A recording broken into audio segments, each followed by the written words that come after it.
اسلام آباد سے bureau chief ملک ندیم کی رپورٹ کے مطابق سپریم کورٹ نے پنجاب انتخابات پر نظر ثانی کی درخواست کی سماعت اے جی پی کے جانب سے یہ دلیل دیتے ہوئے ملتوی کر دی ہے کہ نئے قانون کی منظوری سے فیصلوں کے خلاف نظر ثانی کی درخواست کا دائرہ وسیع ہو گیا ہے۔ اٹارنی جنرل آف پاکستان منصور عوان نے سپریم کورٹ کو بتایا ہے کہ نئے ایکٹ کا نوٹیفیکیشن آئین کے آرٹیکل 184 کے تحت کیا گیا ہے۔ جمعے کو صدر عارف الوی کے دستخط شدہ نئے قانون کے پیش نظر لارجر بینچ نظر ثانی درخواست کی سماعت کرے گا۔ اے جی عوان نے عدالت کو اس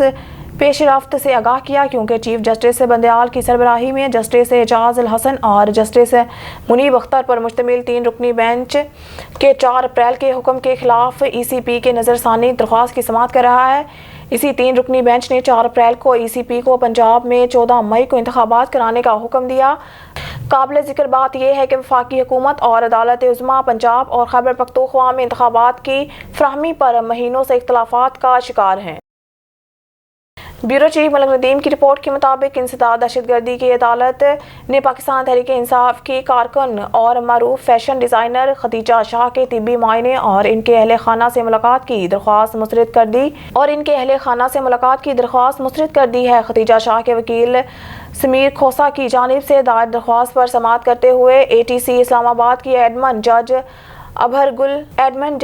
گل خان نے فیشن ڈیزائنر کی طبی معائنے اور اہل خانہ سے ملاقات کی درخواست کو مسترد کرتے ہوئے مسترد کر دیا۔ پی ٹی آئی کارکن کو پی ٹی آئی کے چیئرمین عمران خان کی گرفتاری کے بعد 9 مئی کو ہونے والے فسادات میں مبینہ طور پر ملوث ہونے کے الزام میں آتش زدی پر اکسانے کے الزام میں گرفتار کیا گیا تھا۔ بیورو چیف ملک ندیم کی رپورٹ کے مطابق برطانوی فوج کے chief of the general staff general sir Patrick Sanders نے پیر کو پاکستان اور برطانیہ کے درمیان دیرینہ دفاعی تعاون کے معاہدے کے تحت 5 روزہ دفاعی مصروفیات کے دورے پر پاکستان پہنچے۔ اپنے دورے کے دوران general Sanders chief of army staff general Asim Munir سے ملاقات کے علاوہ دیگر دفاعی سرگرمیوں کا انعقاد بھی کریں گے۔ پریس ریلیز کے مطابق پاکستان اور برطانیہ کے فوجی تعلقات اور دوستی کی گہری اور گرم جوشی جو کہ مشترکہ تاریخ لیونگ اور ڈائسپورا برج روابط پر مبنی ہے، برطانیہ کی جانب سے بہت قدر کی جاتی ہے۔ بیورو چیف ملک ندیم کی رپورٹ کے مطابق army chief general Asim Munir نے کہا ہے کہ قوم اور فوج کے درمیان دراڑ ڈالنے کی کوشش کبھی کامیاب نہیں ہوگی۔ انہوں نے کہا کہ اندرونی ملی بھگت عناصر اور بیرونی قوتوں کا گٹھ جوڑ بے نقاب ہو چکا ہے۔ Under services public relations ISPR نے پیر کو ایک بیان میں کہا ہے کہ آرمی چیف نے یہ باتیں کوئٹہ ریجن کے دورے کے دوران کہی، جہاں انہوں نے command and staff college Quetta کے افسران سے خطاب کیا۔ افسران سے خطاب کرتے ہوئے COAS نے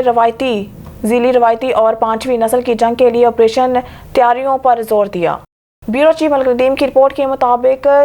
اداریہ وفاقی وزیر خزانہ اسحاق ڈار کا دورہ کرنے والے تجارتی وفد کے ساتھ معیشت کی حالت کا پرامید جائزہ۔ ان کے بار بار دہرانے جانے والے اس دعوے پر مذکور ہیں کہ پاکستان مالی بحران کے دہانے پر نہیں ہے، اور اس کے ساتھ ساتھ تحریری جواب بھی جمع کرایا گیا ہے کہ وزارت کی طرف سے قومی اسمبلی کو بتایا گیا کہ 2022 میں 4.77 ٹریلین روپے تھا، جبکہ بیرونی قرضہ 4.56 ٹریلین روپے تھا۔ اسی دن نیشنل اکاؤنٹس کمیٹی کا اجلاس رات کے منعقد ہوا، جس کے بعد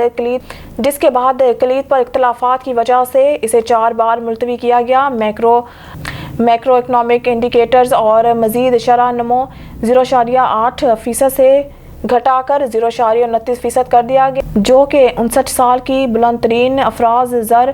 بیورو چیف ملک ندیم کی رپورٹ کے مطابق جمہوریہ بیلاروس کے وزیر خارجہ سرگئی لینگ پاکستان کے وزیر خارجہ بلاول بھٹو زرداری کی دعوت پر 2 روز سرکاری دورے پر اسلام آباد پہنچ گئے ہیں۔